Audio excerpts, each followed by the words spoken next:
என்னன்னு தெரியலையே, பார்க்க போனாலும் ஆளையே காணோம். அவ்வளவுதான் ருக்கம்மா, எல்லாம் கழுவி காய வச்சிட்டோம்னு இனி ஒண்ணும் இருக்காது. சின்ன சின்ன பாத்திரங்கள் எதுவும் கிடக்குமா இருக்காது, அங்கே போட்டு கழுவுது அளவுல என்னன்னு தெரியல. பாத்திரம்லாம் வந்து நம்ம அள்ளிட்டு வந்துட்டோம்ல, இனி என்ன இருக்க போகுது.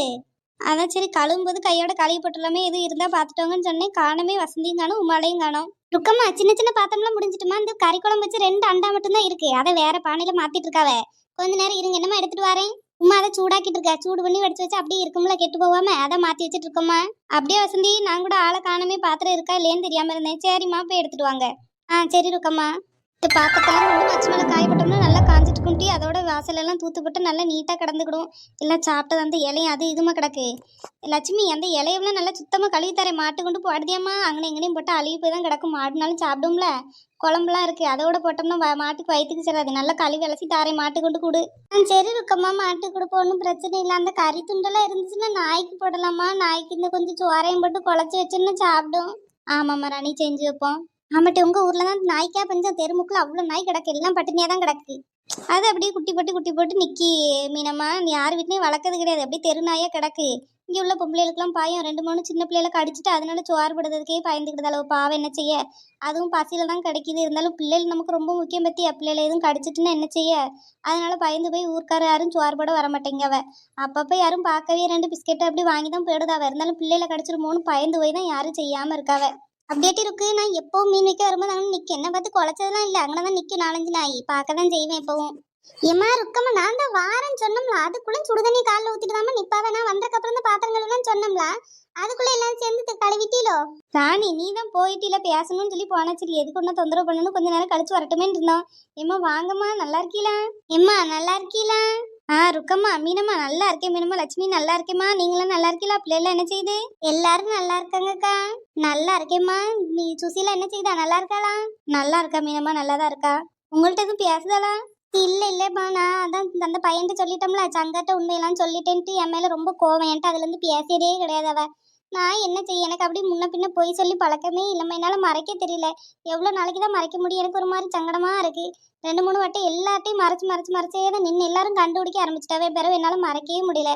அதான் சரி போனா போட்டுமே உண்மையை சொன்னேன். ஆனால் அந்த பிள்ளைக்கு அது பிடிக்காம போயிட்டேன். என்ன பார்த்தாலே ஒதுங்கில ஓடியா, பேசவே மாட்டேங்கிறான். நான் என்ன செய்ய, அதனால விட்டுட்டேம்மா. நானும் இப்பெல்லாம் கொஞ்சம் மாறிட்டாமா. முன்ன மாதிரிலாம் கிடையாது, முன்ன மாதிரி கோவம் அப்படிலாம் கிடையாது. இப்பெல்லாம் ரொம்ப அமைதியாயிட்டா.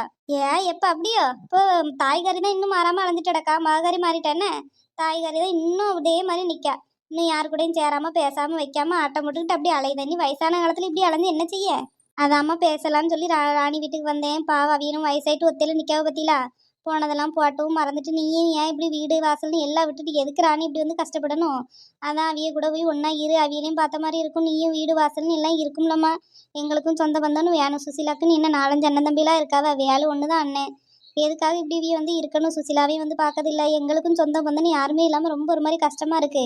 ராணி வேலு பிள்ளைலாம் அடிக்கடி வந்து போன்னு இருந்தால் தானே எங்களுக்கும் சந்தோஷமா இருக்கும். அதாம சொல்லி சமாதானப்படுத்தணும். அந்த எத்தனை நாளைக்கு தான் சண்டை வம்புன்னு இப்படி இருக்க முடியும்? நாங்களும் சரி இடப்படக்கூடாது, அவிய குடும்ப விஷயம்னு நினைச்சோம். அப்புறம் நம்மளும் இடப்படலைன்னா யார் தான் சொல்லுவாவ? நம்ம சொன்னாவது கொஞ்சம் கேட்பாவிலேன்னு சரி ராணிட்டையும் வேலைட்டையும் பேசலான்னு வந்தேன். அப்படியேம்மா, நல்ல மனசு உங்களுக்கு. நீங்கள் எனக்கு எல்லாருக்கும் அதான் ஆசை, குடும்பம் ஒத்துமையாக இருக்கணும், போகணும் வைக்கணும்னு. நீங்கள் எல்லாம் நினைக்க மாதிரி அவ்வளோ நினைக்கணும்ல முடியுமாவும். ஒரு தாய் இல்லாத பிள்ளையை கட்டிட்டு வந்து வச்சிருக்கமே, எப்படி வச்சிருக்கணும்? அவளுக்கு என்ன சமைக்க தெரியாதா? வீடு வாசல் பார்க்க தெரியாதா? எவ்வளோ அழகாக கருத்தான பிள்ளை. அவ்வளோ ஒத்தையில விட்டாலும் நல்ல முறையாக பொழைச்சிக்கிடுவோம். அப்படி இருக்க பிள்ளையை பற்றி என்ன பாடுங்க. ஒரு தாய் தான் பிள்ளையை கூட பிறந்தவி இல்லையாவே கண்ணு மாதிரி நம்ம பார்த்துக்கிட வேண்டாம். அதுவும் அவன் மாமியாவெல்லாம் அப்படி தான் தாங்குவான். எனக்கெல்லாம் அப்படி ஒரு பிள்ளை இருந்துச்சுன்னா நல்லா உயிராக வச்சுக்கிடுவேன், பார்த்து பாதுகாத்து வச்சுக்கிடுவேன். என்ன பாடுபடுத்தி அவர் சோறு போடுறதுக்கு கணக்கு என்ன, ஏச்சும் பேச்சும் வீட்டு வேலையும். அந்த சின்ன பிள்ளைல அவள் பேத்தி தானே, மாவட்டு பிள்ளைல தானே, அந்த பிள்ளைல மேலே கூட ஒரு பாசம் இல்லாமல் என்ன கோபம் கட்டியா. இந்த கோபம்லாம் ஒரு பொம்பளைக்கு ஆகாது. மாமியார்னா இருக்க தான் செய்யும். மாமியார் சண்டைனா எல்லார் வீட்லையும் இருக்க தான் செய்யும். இது கொஞ்சம் அளவு கூடுதலாவில் இருக்குது. அவளும் கல்யாணம் முடிச்சு வந்து இந்த 13 வருஷத்துல கம்முனே தானே இருந்தா. இப்போ தானே 4 2 3 வருஷமா வெளியில் வந்துட்டா. இத்தனை வருஷம் யார்ட்டையாவது வந்து சொல்லியிருப்பாளா? குடும்ப விஷயத்த சண்டை போட்டிருப்பாளா? எதனாலும் செஞ்சிருப்பாளா? எனக்கும் புரியுது இருக்கம்மா. அதனால தான் சொல்லி அவியல்ட்டையும் சொல்லி புரிய வச்சிருக்கு. இனிமேல் கொஞ்சம் ஒதுங்கிருங்க, வயசாயிட்டு உங்களையும் பார்க்க ஆள் வேணும் வைக்கணும்னு எல்லாம் சொல்லி தான் வச்சிருக்கு. சரின்னு தலையாட்டினாவே என்ன செய்ய முடியும்? நான் சம்மந்தியில் பொண்ணு எடுத்த ஒரு அளவுக்கு தான் சொல்ல முடியும். அதுக்கு மேலே உன் வேலையை பாருன்னு சொல்லிட்டு நான் என்ன செய்ய முடியுமா? ஓரளவுக்கு தான். நமக்கு எல்லாரும் சேர்ந்து இருக்கணும், வைக்கணும், போகணும்னு ஆசை. இந்த பிள்ளைலாம் எனக்கு நல்லா பிடிக்கும் பார்த்துக்குங்க. ராணி எப்போ இந்த சீர் கொடுக்குறக்கெல்லாம் பொங்கல் தீபாவளின்னு எல்லாத்துக்கும் வந்துக்கிட்டு போய்கிட்டு என்னன்னாலும் ஓடி வருவா. அவ்வளோ ஆசையாக இருக்கும். இப்போ கொஞ்ச நாளாக வாரதே கிடையாது. இந்த 2 வருஷமா இந்த பிரச்சனை வந்ததுலேருந்து எங்கள் வீட்டு பக்கம் வாரதே கிடையாது. அது ஒரு மாதிரி சங்கடமாக இருந்துச்சு. அவன்கிட்டையும் சொன்னேன், சங்கர்கிட்டையும் நம்ம போய் பேசி பார்ப்போம், எல்லாரையும் ஒன்றா இருக்க சொல்லுவோன்னு. எங்களுக்கு அதான் ஆசை, எல்லாரும் ஒன்றா இருக்கணும், பார்க்கணும், வைக்கணும்னு ஆசை. அப்புறம் அவியவிய மனசுன்னு ஒன்று இருக்குல்ல இருக்கம்மா. உங்கள் சம்மந்தி குணம்லாம் உங்களுக்கு தெரியாமல் இருக்கு. பிடிவாத நாங்களாம் எவ்வளோ வருஷம் ஒன்றா மண்ணா பேசிட்டு தெரிஞ்சவே தெரியுமா? எங்கள் கூட கோவப்பட்டுக்கிட்டு பேசாமல் இருக்காவலாம். இப்படி ஒரு பிள்ளை அனாதையாக வந்து நிற்கும்போது யாருக்கு தான் உதவி செய்ய தோணாமல் இருக்குன்னு சொல்லுவாங்க. அவள் ஒன்றா நல்ல முறையாக பார்த்துருக்கணும். இவள் கஷ்டப்பட்டு வீட்டை விட்டு பற்றி விடுவாளாம், யாரும் உதவி செய்யக்கூடாதுங்க. ருக்கம்மா வீடு கொடுத்தனால ருக்கம்மா கூடயும் பேசியது கிடையாது. ருக்கம்மாட்ட நான் பேசுறதுனாலே, ராணிட்ட நான் பேசுறதுனாலே என்கிட்டையும் பேசுறது கிடையாது. ஒரு ஆளுகள்கிட்ட பேச கிடையாது இந்த ஊரில். அது என்னெல்லாம் பார்த்தாலே அவ்வளோ முறைச்சி தான் பார்க்காவ, என்னமோ தீ வச்சு கொளுத்துற மாதிரி தான் பார்க்காவ. அவ்வளோ கோவம் எம்எல்ஏல. நாங்கள் தான் சப்போடு போடுதே அவளுக்கு சொல்லி கொடுத்துட்டோன்னு அப்படி இப்படின்னு சொல்லுதாவ. நாங்கள் என்னம்மா செய்ய முடியும்? இவ்வளோ நாள் என்ன என் கூடயே அவள் பேசி சுற்றி என் கூட இருந்த என் சொந்த தங்கச்சி மாதிரி தான். அப்படி விட முடியுமா? என்னன்னா எங்கனாலும் போன்ட்டு அப்படிலாம் எங்களாலெல்லாம் பார்த்துட்டு நிற்க முடியாது. இனிமேல் அப்படி செய்ய மாட்டாவும் நினைக்கே இருக்கம்மா. நீங்கள் எல்லாரும் கொஞ்சம் சொல்லுங்க, ராணிக்கு சொல்லி ஒன்றா முன்னா போய் இருக்க சொல்லுங்கம்மா. அவள் விருப்பம் தானம்மா. ராணி நீ என்ன நினைக்க? இல்லம்மா, அந்த வீட்டுக்கு போகணும்னு எனக்கு என்னமோ மனசு தோத்த மாட்டேங்க. அவைய வேணா இங்கே வந்து நிற்கட்டும். இது நம்ம வீடு, நான் வாடகை கொடுக்க வைக்கன்னு நான் என்னோட சொந்தம்னு நிற்கலாம். அந்த வீட்டில் நான் எப்படி போய் நிற்க? அவள் எங்கே போய் நிற்க போற? அவள்லாம் வரமாட்டா. அவைய நல்ல ரத்தம் உடம்புல இருக்குமா? இப்போவும் நல்லா இருக்குல்ல உடம்பு, அதனால யாரையும் மனசு தேடாதே. ஒரு நாளைக்கு நம்ம முடியாமல் கை கால் விழுந்து ஒரு இடத்துல படுக்கும்போது தான், வயசாகி இருக்கும்போது தான் எல்லாரையும் தேடும். நம்ம மருமகளை நம்ம இப்படியெல்லாம் தப்பு செஞ்சோமே, இன்னைக்கு நம்மளை வந்து பார்க்காலே வைக்காலேன்னு அவைய நினைப்பே அவைய மனசை கொண்டுரும். நான் எவ்வளோ தூரம் நல்ல முறையாக தானே பார்த்தேன். அது நீ சொல்லியா தெரியும்? இந்த ஊருக்கு அவ்வளோத்துக்கும் தெரியும் நீ எவ்வளோ நல்ல முறையாக பார்த்துக்கிட்டேன்னு. எனக்கு ஒரு ஆசைமா எல்லாரும் குடும்பமாக ஒன்றா சேர்ந்து இருந்தால் எவ்வளோ நல்லா இருக்கும். இது என்ன 4-5 பிள்ளைகளாக பிறந்திருக்கு. வேணும் சுசீலாவும் 2 பேர் மட்டும்தானே. என் வீட்டில் அந்த ஒத்த மையம் மட்டும்தான். நீ சொந்த வந்து நீ இல்லாமல் இப்படி கிடக்குது எனக்கு ஒரு மாதிரி சங்கடமாக இருக்கு பார்த்துக்குங்க. அதான் பிள்ளைகள் ஒன்று மண்ணா இருந்துச்சுன்னா நமக்கு சந்தோஷம் தானே. அங்கேயும் சொல்லி தான் பார்த்தேன், சுசீலாட்டையும் வான்னு தான் கூப்பிட்டேன். அவள் தான் ஃபஸ்ட்டு நீங்கள் போயிட்டு வாங்கத்தே, பிறகு நாங்கள் வாரோன்னு சொன்னான். அதனால தான் அவைய அம்மையும் அங்கே தான் இருக்கா. 2 நாள் ஆச்சு வந்து. சரி இருக்கட்டும்னு விட்டுட்டு நாங்கள் மட்டும் வந்தோம்மா. அவளும் வரமாட்டாளவ, எப்படி வருவாளுவா?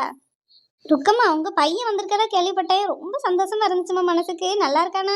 ஆமாம்மா, பையன் வந்திருக்கான். நல்லா இருக்கான் நல்லா இருக்கான். இவ எல்லாரும் தான் தேடி கண்டுபிடிச்சு கூட்டு வந்தாவ. சென்னையில நின்றுருக்காமா. கொண்டு போன துட்டு கொஞ்சம் ரூபா இங்கேருந்து கொண்டு போனானா தொழில் தொடங்கியதுக்கு, அதை தொலைச்சிட்டானா. அதை எங்கள்கிட்ட சொல்லுறதுக்கு பயந்து போய் பிள்ளை இப்படி வேஷம் கட்டிக்கிட்டு இப்படி இருந்திருக்கா பார்த்துங்க. 7 வருஷம் எங்களையும் நோகடிச்சிட்டு இப்போ வந்துட்டாம்மா. வீட்டில் தான் எங்கள் கூட தான் இருக்கான். இனியெல்லாம் எங்கேயுமே விடுறதா மனசே கிடையாது. இங்கனக்குள்ளேயே உள்ள வேலையில பார்த்துட்டு இங்கே இருக்க சொல்லியிருக்கோம். இனிமேல எங்கேயும் விட மாதிரி இல்லை. ஆமாம் ஆமாம், இனி உங்களுக்கும் வயசாயிட்டே போதில்ல. இருக்க காலத்தில் கொஞ்சம் எல்லாம் ஒன்று சேர்ந்து இருங்க. அதனால தான் அங்கே இங்கேயும் வேலையெல்லாம் கேட்டுட்டு இருந்தான். எங்கேயும் வேலை கிடக்காத, உள்ளே இருக்க இடத்துல வச்சு எதுவும் செஞ்சு இங்கே இருன்னு சொல்லியாச்சு. இனி விடுத மாதிரிலாம் இல்லை. அவி அப்பாலாம் ஒரு கரையிலும் விட மாட்டாவ. சரி வாங்கம்மா சாப்பிடுவோம். சாப்பாடு எல்லாம் இருக்கு, வந்து சாப்பிடுங்க. வரும்போதாம்மா சாப்பிட்டு வந்தேன். கொஞ்சம் ஒரு வாயினாலும் சாப்பிடலாம்ல? இல்லைம்மா பசி இல்லை, நான் கொஞ்சம் முடிச்சு தான் போவேன். போகும்போது வேணா சாப்பிட்டுட்டு போறேன்னு. சரிம்மா. எல்லாம் சோறு பொங்கின பாத்திரம், இந்த கறியெல்லாம் எடுத்த பாத்திரம் நிறைய கிடந்துச்சா, அந்த அளவு தேய்ச்சி போட்டுட்டோம்னா காலியாக பெருமில்ல. பிறகு வந்து தூத்து போட்டோம்னா வேலையெல்லாம் முடிஞ்சிடும்.